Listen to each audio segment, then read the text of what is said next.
네, 안녕하세요. 신림역 4번 출구 미건부동산을 운영하고 있는 마채연입니다. 부동산 뉴스 읽는 좋은 사람. 오늘은 오늘 뉴스 읽어보려고 하는데요. 2019년 11월 20일인데 2040년 국토 비전, 모두를 위한 국토 함께 누리는 삼터로라는 서울경제 뉴스고요. 그 다음으로는 전국적으로는 집값 하향 안정, 부동산 문제는 자신 있다 라는 뉴스예요. 동아일보 오늘 여자고요. 르포로는 홍대, 대학로 월세 절반으로 낮춰도 안 나가요 하는 머니S의 뉴스고요. 마지막으로 수도권 주택 보유자 주택 선택 시 가격보단 품질, 매일경제 뉴스입니다. 이렇게 오늘도 경제 뉴스 4편 읽어보도록 하겠습니다. 자, 첫 번째로 분야별 뉴스인데요. 2040년 국토 비전, 모두를 위한 국토 함께 누리는 삼터로 라는 서울경제 뉴스예요. 인구 감소 시대에 맞춰 균형 발전 강조, 가이드라인 성격, 구체적인 계획은 없어 라고 되어 있습니다. 2040 국토 비전인 거죠. 국토교통부가 제시한 연대 협력의 유연한 스마트 공간 구축을 이미지화한 개념도. 여기가 서울이네요. 2040년까지 우리나라 국토의 발전 비전이 모두를 위한 국토, 함께 누리는 삼터로 정해졌다. 인구 감소 시대에 맞춰 균형 발전을 강조하고 사람을 우선하는 포용적 가치를 내세웠다.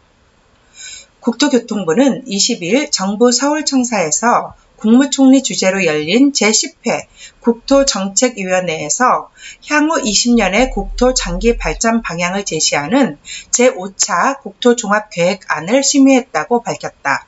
국무총리 산하 국토정책위는 국토계획 및 정책에 관한 중요한 사항을 심의하는 위원회로 국무총리를 포함해 42명 이내의 의원으로 구성된다. 국민의 초점, 20년 국토계획 가이드라인은 제5차 국토종합계획 2020년부터 2040년까지 국토와 공간에 대한 계획을 제시한다. 중장기 계획의 방향성을 제시하는 가이드라인의 성격이어서 구체적인 사업 내용이나 계획은 담지 않는다. 대신 향후 20년의 국토에 대한 비전을 제시하고 이를 바탕으로 각 부처 및 지자체가 향후 중장기 계획 수립을 할 때 구체화할 예정이다. 비전, 모두를 위한 국토, 함께 누리는 삼터, 목표, 어디서나 살기 좋은 균형 국토, 안전하고 지속 가능한 스마트 국토, 건강하고 활력 있는 혁신 국토. 공간 구성, 연대와 협력을 통한 유연한 스마트 국토 구현, 국토 발전 전략, 전략 1, 개성 있는 지역 발전과 연대 협력 촉진, 전략 2, 지역 산업 혁신과 문화관광 활성화, 전략 3, 세대와 계층을 아우르는 안심 생활 공간 조성, 전략 4, 품격 있고 환경 친화적 공간 창출, 전략 5, 인프라의 효율적 운영과 국토 진흥화, 전략 6, 대륙과 해양을 잇는 평화 국토 조성. 제5차 국토종합계획의 비전과 목표. 이번 국토종합계획의 비전은 모두를 위한 국토, 함께 누리는 삼터다. 국토 자체에 중점을 두고 수립했던 이전 계획 비전과는 달리 이번 계획은 국토에 살고 있는 국민에 초점을 뒀다.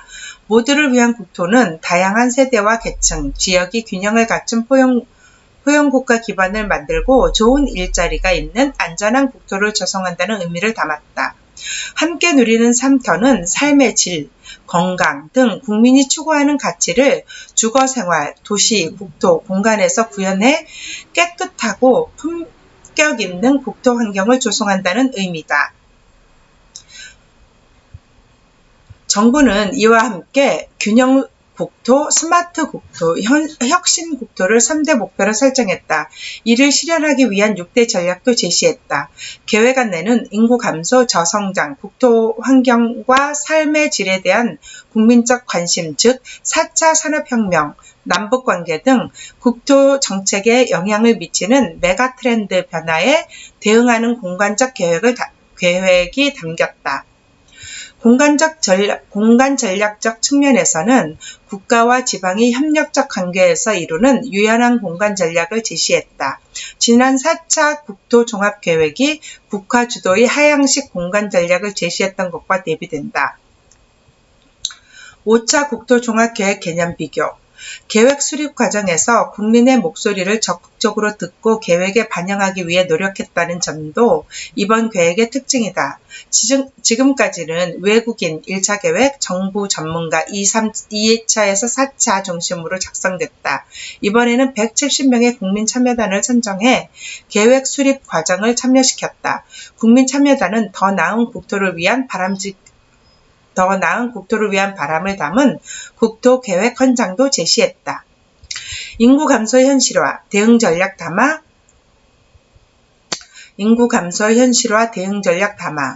20년 계획 기간의 가장 큰 특징인 인구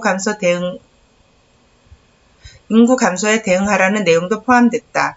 절대 인구 감소의 충격 완화를 위해 주요 거점 공간에 대해서는 합리적인 인구 예측을 통해서 기반시설 계획을 현실화하고 교통축, 생활문화축 등을 중심으로 압축적인 공간으로 재편돼야 한다고 제시했다.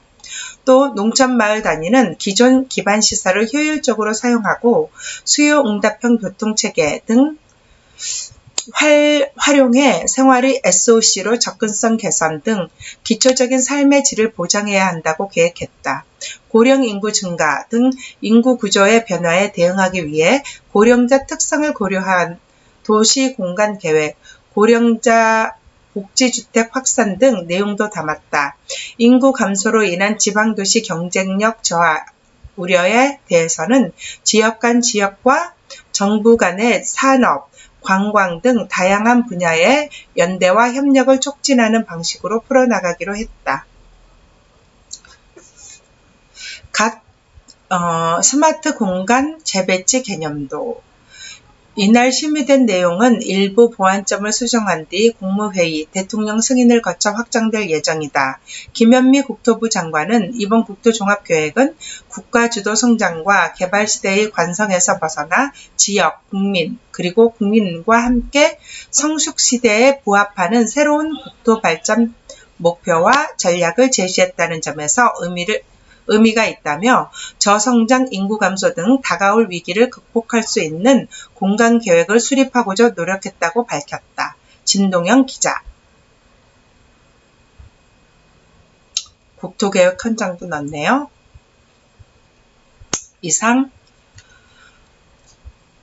2020년 국토 비전 모두를 위한 국토 함께 누리는 삼터로라는 서울경제 뉴스였습니다. 자, 다음은 전국적으로 집값 하향 안정, 부동산 문제 자신 있다. 동아일보 뉴스인데요. 문 대통령 국민과의 대화, 부동산 정책 성공 자평 이렇게 써있네요.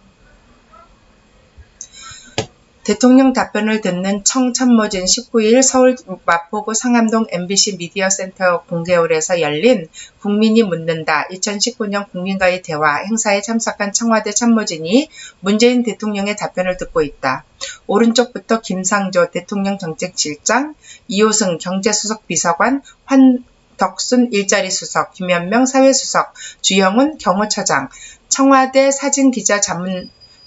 사진기자단 문재인 대통령은 부동산 문제는 자신 있다며 전국적으로 부동산 가격이 안정되고 있다고 평가했다. 집값을 반드시 잡겠다는 의지를 강조했다고 할 수 있지만 서울 집값은 급등하고 지방 집값은 침체되며 부동산 시장이 양극화되는 현실과 동떨어진 발언이라는 지적이 나온다. 문 대통령은 19일 서울 마포구 상암동 MBC 미디어센터에서 진행된 국민이 묻는다 2019년 국민과의 대화에서 부동산 관련 질문을 받고 서울적 고가 아파트 중심으로 부동산 가격이 상승하고 있는데 정부가 강도 높게 합동조사를 하고 있고 여러 다른 방안을 갖고 있다며 이같이 말했다. 이어 지금 방법으로 가격을 못 잡으면 보다 강력한 여러 방안을 강구해서 반드시 잡겠다고도 했다. 문 대통령이 언급한 강력한 방안은 불법 증여 및 대출 등 위법 행위를 엄정하게 색출하고 분양가 상한제 적용 지역을 추가 확대하는 대책을 지칭한 것으로 보인다. 부동산 규제로 실수요자가 대출을 받지 못하는 등 어려움을 겪는다는 지적에는 공감하면서도 현재의 강력한 규제 기조를 이어갈 뜻을 밝힌 것이다. 문 대통령은 임기 2년 반 동안 내놓은 규제 덕분에 전국적으로 부동산 가격이 하락할 정도로 안정됐다고 자평했다. 그는 과거 미친 전월세라 불렸던 전월세 시장도 우리 정부 들어 아주 안정돼 있다고 했다. 이날 서울에 사는 워킹맘이라고 자신을 소개한 이민혜 씨는 전국적으로 보면 안정화 추세라고 했지만 서울은 그렇지 않다. 전월세보다 내 집 하나 마련하는 게 서민들의 꿈인데 그 내 집 마련이 어려울 만큼 서울 집값이 올랐다고 했다.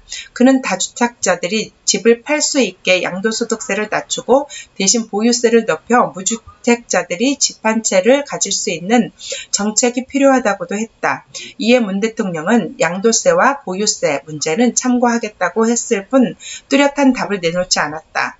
한국감정원에 따르면 문재인 정부가 출범한 2017년 5월부터 올해 9월까지 서울 아파트값은 11.8% 올랐다. 지난해 9.13 부동산 대책 발표 후 7개월간 하락했지만 올 7월부터 20주 연속 오르고 있다. 서울 강남에서는 3.3제곱미터당 매매가가 1억 원을 돌파한 아파트도 생겼다. 반면 정부 출범 이후 수도권 외 지방 아파트값은 6.23% 떨어졌다. 공급 과잉 지역과 울산, 경남, 거제시 등 제조업 기반이 무너진 지역 중심으로 오랜 기간 하락세가 이어진 만큼 현 정부의 부동산 안정 대책과는 거리가 있다는 평가가 적지 않다. 서울 아파트 전세금은 이 기간 0.08% 하락했지만 서민들이 체감할 정도로 떨어지지는 않았다. 특히 최근 강남 전세금은 특목고 폐지 발표 등을 영향으로 가파른 상승세이다. 문 대통령은 규제 대책 이외에 주택 공급을 늘리는 방안도 착실하게 진행하고 있다고 설명했다. 3기 신도시를 포함해 수도권에 30만 채를 짓고 있고 신혼부부와 청년들을 위한 주거 지원도 이루어지고 있다는 것이다. 문 대통령은 신혼부부들은 이미 이 같은 정책의 좋은 점을 체감하고 있고 청년들은 이제 시작 단계라며 청년 주택 75만 채 조성이 되면 청년들도 주거 문제가 해결되고 있다고 체감할 것이라고 했다. 문 대통령은 지금까지 부동산 가격을 잡지 못한 것은 역대 정부가 항상 부동산을 경기 부양 수단으로 활용했기 때문이라며 우리 정부는 성장률에 어려움이 있더라도 부동산을 경기 부양 수단으로 삼지 않을 것이라고 강조했다. 권대중 명지대 부동산대학원 교수는 부동산 가격이 안정되고 있다는 대통령의 인식과 달리 서울과 지방 부동산 시장의 양극화가 갈수록 심해지고 있다며 정부가 과세나 세무조사 등 공권력을 동원해 강제로 시장을 안정시키려고 하거나 3기 신도시로 서울의 수요를 분산하겠다는 구상은 효과를 내기 쉽지 않을 것이라고 했다. 세종의 주애진, 송충원, 조윤경 기자. 다음 뉴스는요. 르폰데요. 홍대, 대학로 월세 절반으로 낮춰도 안 나가요. 머니S 뉴스입니다. 대학로 해화역 인근 대로변의 한 공실점포. 젊은 층을 중심으로 활기가 넘치던 서울 대표 상권 대학로와 홍대가 개성을 잃고 침체한 모습이다. 소극장과 거리음악, 버스킹 등 가난하지만 독특한 매력을 지닌 예술인들의 거리가 한때는 많은 웨어를 벌어들일 수 있는 한류 문화 상품으로 기대를 모았지만 산업 침체와 상업적으로 변질된 젠트리피케이션 화가 고유의 색깔을 잃어버리게 했다는 비판이 나온다.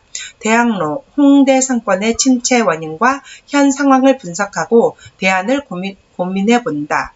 편집자 주. 강북 젊은 상권의 몰락. 하. 프랜차이즈의 점령거리 곳곳이 텅텅. 서울 시내 대표적인 젊은이들의 거리로 통하는 마포구 홍대 입구와 종로구 대학로 상권이 우울하다. 임대료는 매년 치솟았지만 곳곳의 빈 상가는 늘고 있다.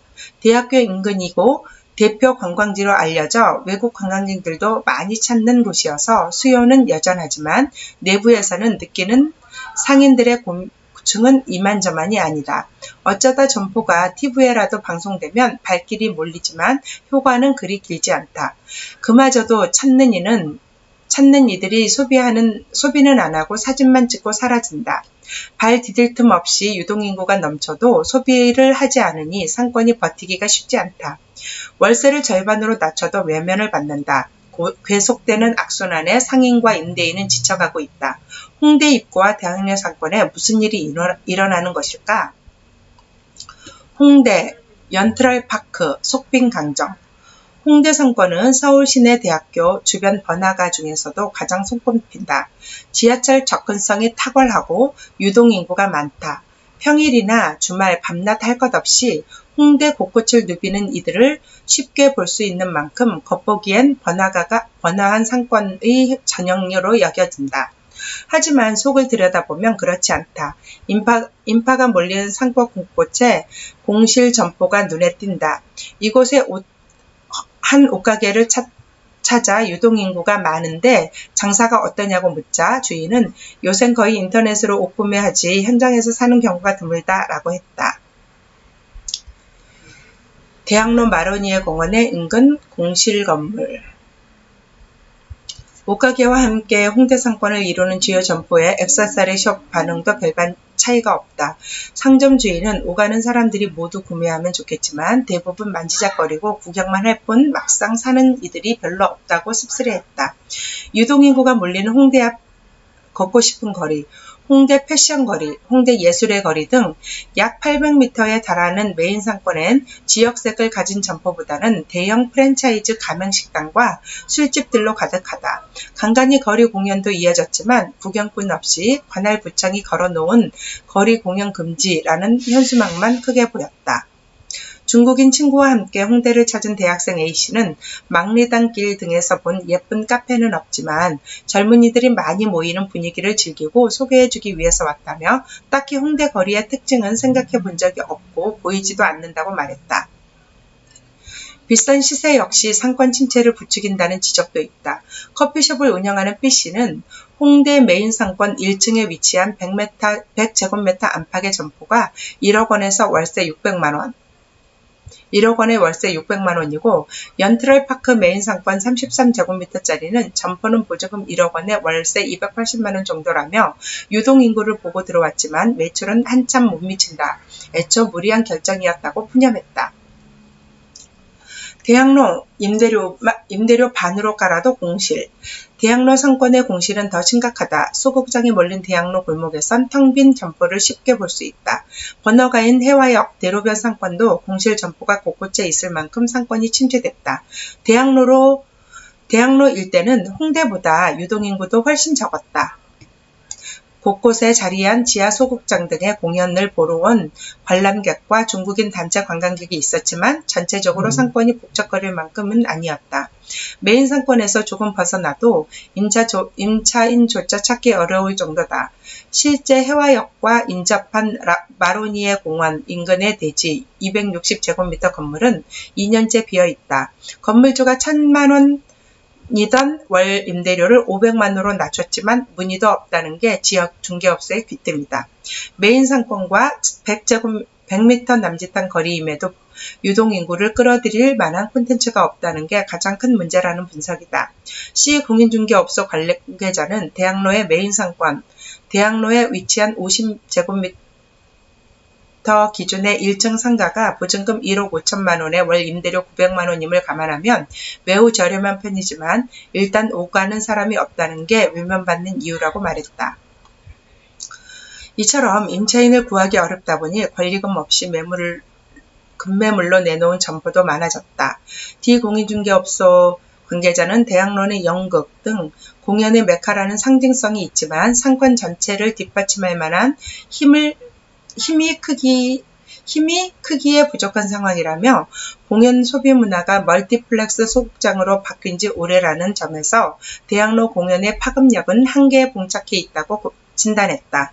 대학로에서만 15년째 식당을 운영하고 있다는 이 씨는 인근의 대학교와 서울대 병원이 있어 고정 수요는 풍부하지만 대중의 흥미가 떨어진 연극 공연 등을 빼면 주변에 즐길 거리가 마땅치 않아 대학로를 찾는 발길은 갈수록 준다고 우려했다. 본 기사는 머니 S 제619호 2019년 11월 19일에서 25일에 실린 기사입니다. 김창성 기자. 네, 이제 마지막 뉴스입니다. 마지막 뉴스는 수도권 주택 보유자 주택 선택 시 가격보단 품질, 주택 구매 희망 규모, 지금보다 큰 주택보다 작은 주택 선호, 희망 거주지 선호, 경기도가 서울 제쳐. 수도권 주택 보유자들은 주택을 선택할 때 가격보다 품질을 더 중요하게 생각하는 것으로 나타났다. 20일 더 리서치 그룹이 수도권 주택 소유자 1000명을 대상으로 2019년 주거공간 소비자 인식조사를 실시한 결과에 따르면 주택 선택 시 업그레이드된 시설과 서비스 및 우수한 품질과 저렴한 분양가 중 무엇을 더 중요하게 생각하느냐는 질문에 품질이 중요하다 35.3%라고 답한 이들이 저렴한 분양가가 중요하다 19.3%라고 답한 이들보다 많았다. 둘 다 비슷하다라고 생각하는 응답자도 45.4%나 됐다. 향후 실거주용으로 주택 구입 시 희망 규모를 묻는 질문에는 기존보다 작은 주택이라고 답한 주택 소유자가 47.1%로 가장 많았고, 이어 기존보다 큰 주택이 34.4%, 기존 주택과 동일한 규모가 18.5% 순으로 집계됐다. 이는 작년 조사에 비해 기존 주택과 동일한 규모의 주택 50.7%이라고 답한 비율이 대폭 감소한 반면 작은 주택이 34.9%에서 47.1%로 큰 주택이 14.4%에서 34.4%로 각각 증가했다. 희망 거주지 선호는 작년과 달리 경기도의 선호도가 서울을 앞질렀다. 이사 계획이 있는 응답자 중 향후 이사 지역으로 경기도를 희망하는 비율은 47.0%로 서울을 45.6%보다 높은 수치를 보였다. 작년에는 경기도와 서울의 비율이 각각 40.0, 53.1%로 조사됐다. 거주용 구매주택 희망 규모 자료 더 리서치 그룹 경험해보고 싶은 선호주택 유형은 다시 읽어야겠네요. 실거주용 구매주택의 희망 규모 경험해보고 싶은 선호주택 유형은 선호도 5점, 척도 4에서 5점을 합쳐 보육시설, 여가시설을 갖춘 주택이 70.1%, 호텔급 서비스 아파트가 67.7%, 부부생활 위주의 아파트가 67.5%, 시니어 전문시설이 65%, 레저형 주택이 64.1%, 전원주택이 63.3%, 펜션 리조트 62.6%, 동호인 주택 60.2% 순으로 집계됐다. 눈에 띄는 점은 지난해 조사에서 1위를 차지한 전원주택이 6위로 급락한 것이다. 반면 호텔급 서비스가 제공되는 아파트는 5위에서 2위로, 시니어 전문시설은 지난해 8위에서 4위 상승했다. 외부에서 휴대폰으로 조명, 가스, 온도 등을 제어하는 스마트홈 서비스에 대해서는 필요하다는 의견이 75.1%로 높게 나타났다. 이어 보통이다가 20.7%, 별로 필요하지 않다가 12% 순으로 응답했다. 주택 차별화 요소도 스마트 주택이 22.1%로 1위를 차지했다. 커뮤니티 특화 주택 20.3%, 조경 특화 주택 19.5%, 고급 인테리어 주택이 15.8% 비슷한 비율을 보였다. 피데스 개발 관계자는 올해 조사에서 주택의 품질과 큰 주택에 대한 선호도가 두드러졌으며 분양가 상한제 확대 실시 등에 대해서도 긍정적인 반응이 나왔지만 많이 나왔다면서 앞으로 공간 수요가 시장과 정책 변화에 따라 빠르고 민감하게 반응할 것이라고 예상되며 소비자 니즈에 맞는 상품 개발과 정책 실현이 어느 때보다 필요한 시점이라고 말했다. 한편 이번 설문조사는 PDS 개발과 대우건설, 한국자산신탁, 해안건축 등이 공동 의뢰해 진행했다. 표본 출출 방법은 지역별 층화 후 무작위 추출, 자료 수집 도구는 구조화된 질문지 및 보기카드, 조사 방법은 1대1, 개별 면접 조사로 지난 8월에서 10월 조사 분석이 실시됐다. 표본 오차는 플러스 마이너스 3.1%, 95% 신뢰 수준이다. 디지털 뉴스국 조성신 기자. 이상 오늘 읽어본 기사를 매일경제 기사까지 다 읽어보았습니다. 제가 진짜 좀 뉴스를 보는 시각이 아직은 둔해서 읽어볼게만 했는데요. 오늘은 또 피곤하다 보니까 잘 안 읽어지네요.